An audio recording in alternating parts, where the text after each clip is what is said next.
कुलबेली में आपका स्वागत है। यहाँ आप सुनेंगे बाल कहानियाँ, इतिहास के रोमांचक किस्से और संस्कृति से जुड़ी कुछ मज़ेदार बातें। मैं हूँ आपका होस्ट अभिषेक। आज मैं आपके लिए लेकर आया हूँ तेनालीराम के किस्से, जिसका शीर्षक है आम या कान। गर्मी का मौसम था।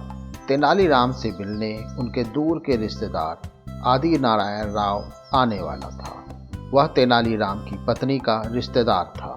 तेनालीराम की पत्नी मेहमान के स्वागत की तैयारी में व्यस्त थी। उसने तेनालीराम को 2 पके हुए आम छिलने को दिए और आदि नारायण के आने पर उसे शरबत के साथ देने को बताकर वह भीतर चली गई। आम छिलते हुए तेनालीराम के मुंह में पानी भर आया। उससे रहा नहीं गया और उसने चुपचाप आम का एक टुकड़ा खा लिया।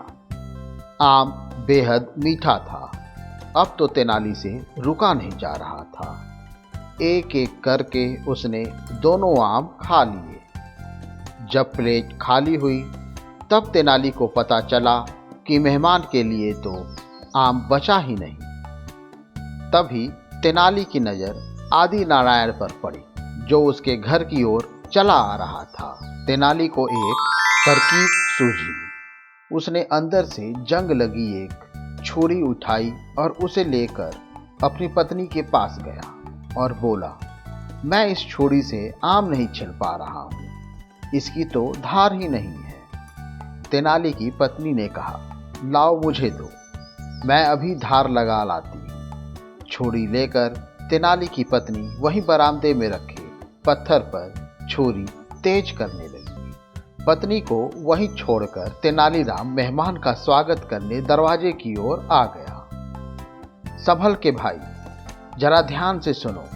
मेरी पत्नी पागल हो चुकी है, भीतर मत आना। वो तुम्हारे कान काटने की तैयारी कर रही है, देखो। अपनी पत्नी की तरफ इशारा करते हुए तेनालीराम बोला, क्या बोल रहे हो? वो मेरे कान क्यों काटेगी? आदि नारायण राव को यकीन नहीं हुआ। तुम झूठ बोल रहे हो तेनाली।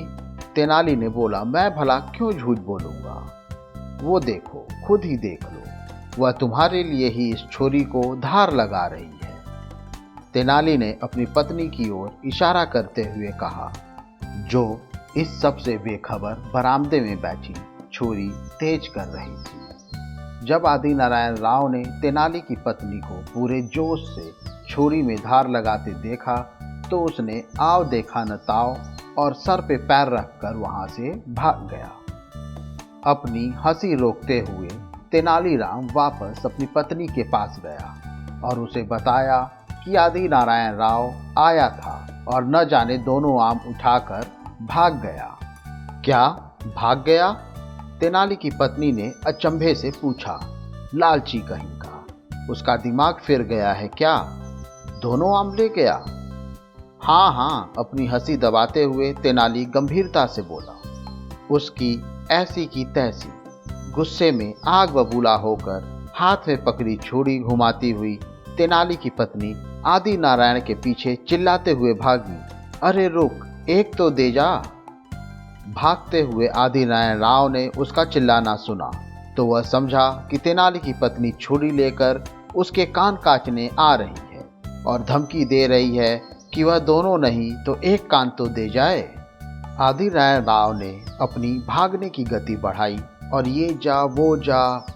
तेनाली एक तरफ खड़ा खड़ा तमाशा देख रहा था और मन ही मन खुश होता जा रहा था कि अपनी होशियारी से उसने दोनों आम का मजा ले लिया, बल्कि इनका इल्जाम भी दूसरे के सर पर डाल दिया। इसे कहते हैं चिट भी मेरी और पच भी मेरा। मुझे उम्मीद है आपको ये कहानी पसंद आई होगी। ऐसी ही और कहानी सुनने के लिए हमारे चैनल को लाइक और सब्सक्राइब करें। इस कहानी को ज़्यादा से ज़्यादा शेयर करें। जल्द ही मिलते हैं एक और नई कहानी या किस्से के साथ। तब तक के लिए धन्यवाद।